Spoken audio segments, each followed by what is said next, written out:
السلام علیکم ورحمۃ اللہ وبرکاتہ۔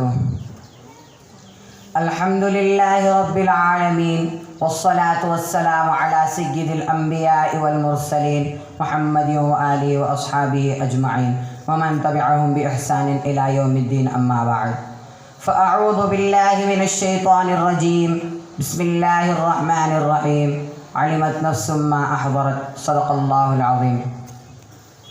بلادران اسلام، سامعین کرام اور اسٹیج پر افروز علماء کرام، آج میں نے آپ حضرات کے سامنے سورہ تکویر کی ایک چھوٹی سی آیت تلاوت کی ہے، جس میں قرآن کریم نے ڈنکے کی چوٹ پر اعلان کیا اور کھلے طور پر آگاہ کیا ہے کہ ہوشیار ہو جاؤ، ان قریب ایک ایسا دن آنے والا ہے جبکہ یہ پوری کائنات درہم برہم ہو جائے گی، ہر ایک شخص اپنے پروردگار کے روبرو پیش کیا جائے گا، کیا شاہ کیا گدا، کیا فقیر کیا امیر، ہر ایک رب ذوالجلال کے سامنے تھر تھرا رہا ہوگا، تمام رشتے ناطے ٹوٹ جائیں گے، سال اور سال کی محبت شیشے کی طرح چکنا چور ہو جائے گی، کوئی ٹخنوں تک تو کوئی کمر تک، کوئی چھاتی تک اور کوئی پیشانی تک پسینے میں شرابور ہوگا۔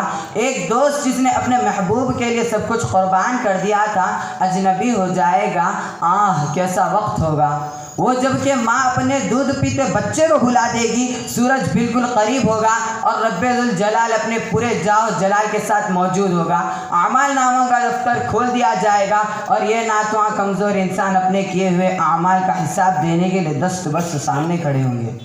اللہ رب العزت سوال کرے گا، بتاؤ ہم نے تمہیں ڈھیر ساری نعمتیں عطا کی تھی، تم نے ان کو کہاں خرچ کیا؟ کروڑوں اور کربوں کے آنکھ کان دیے تھے، تم نے ان کا کہاں استعمال کیا؟ اتنی بڑی قیمتی زندگی عطا کی تھی، تم نے اس کا کیا حق ادا کیا؟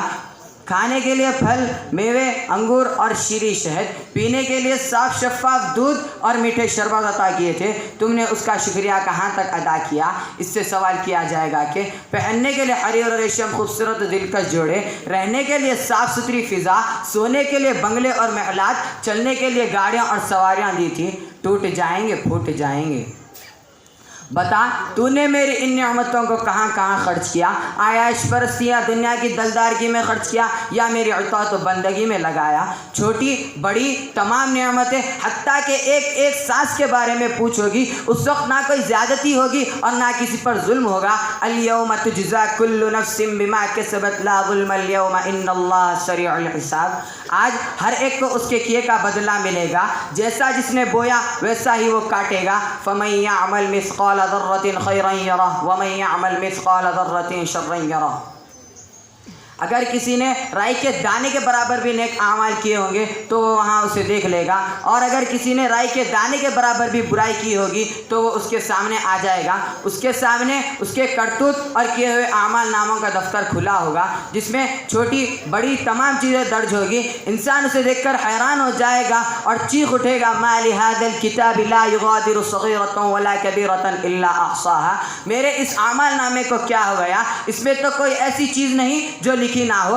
آج تو میرے گناہوں کی تمام پوٹلیاں کھل گئی، جو گناہ میں نے تمام انسانوں سے چھپ کر رات کی تاریکی اور تنہائی میں شہر سے دور دراز ویرانے میں کیے تھے، آج تو ان کا بھی پردہ فاش ہو گیا اور تمام لوگوں کے درمیان بھانڈا پھوٹ گیا۔ وہ چیخے گا، چلائے گا اور اپنے گناہوں کے غم میں گل گل کر اپنی انگلیاں کاٹ لے گا۔ وہ تمنا کرے گا اور اپنے پروردگار سے عرض کرے گا کہ اے ہمارے رب، ہمیں دوبارہ دنیا میں بھیج دیا جائے، اب تو بس آپ ہی کی بندگی کروں گا، اب تو میری پوری زندگی آپ ہی کی رضا میں بسر ہوگی۔ ربنا اخرجنا نعمل صالحا غیر الذی کنا نعمل۔ اے ہمارے رب، اب ہم کو یہاں سے نکال لیجئے کہ ہم کچھ نیکیاں کر لیں، برخلاف اس کے جواب تک ہم کرتے رہیں۔ بلادران اسلام، ذرا سوچئے، اندازہ لگائیے کہ آج ہم کن کن گناہوں میں مبتلا ہیں۔ ہماری ہر صبح و شام گناہوں کے کن کن اڈوں پر بسر ہو رہی ہے۔ فرعونی اور طاغوتی نشے غرور نے ہمیں جہنم کے کس دہانے پر لا کھڑا کر دیا ہے۔ حیوانیت اور بہیمیت کی اس انتہا پر پہنچ گئے ہیں کہ آگے کوئی منزل ہی نہیں ہوتی۔ شراب نوشی، جوئے بازی، بے حیائی، چوری ڈکیٹی، جھوٹ، بہتان، الزام تراشی، غیبت چغل خوری، زناکاری، عیاشی، نام و نمود، فضول خرچی، نہ جانے کیسے کیسے خرافات اور کیسی کیسی برائیاں آج ہماری زندگیوں کا لازمی حصہ بن گئی ہیں۔ پیار و محبت, بھائی چارگی, رحم دلی, اخوت و محبت جیسے الفاظ تو اب ہمارے لیے اچنبے کی بات ہو گئی ہے. حیرت تو اس بات پر ہے کہ ہم یہ ساری چیزیں بے خوف و خطر کرتے ہیں اور اس کے جواز کی دلیلیں قرآن و حدیث سے نکالنے کی کوشش کرتے ہیں. یہ تو وہی بات ہو گئی جیسے مارو گھٹنا پھوٹے سر. محترم حضرات, ضرورت اس بات کی ہے کہ آج ہم اپنا محاسبہ کریں اور قرآن و حدیث کے مطابق زندگی گزارنے والے بنیں. آخر میں اس شعر پر اپنی تقریر ختم کرتا ہوں. عمل سے زندگی بنتی ہے جنت بھی جہنم بھی, یہ خاکی اپنی فطرت میں نہ نوری ہے نہ ناری ہے. خودی کو کر بلند اتنا کہ ہر تقدیر سے پہلے, خودی کو کر بلند اتنا کہ ہر تقدیر سے پہلے خدا بندے سے خود پوچھے بتا تیری رضا کیا ہے. وآخر دعوانا الحمد للہ رب العالمین.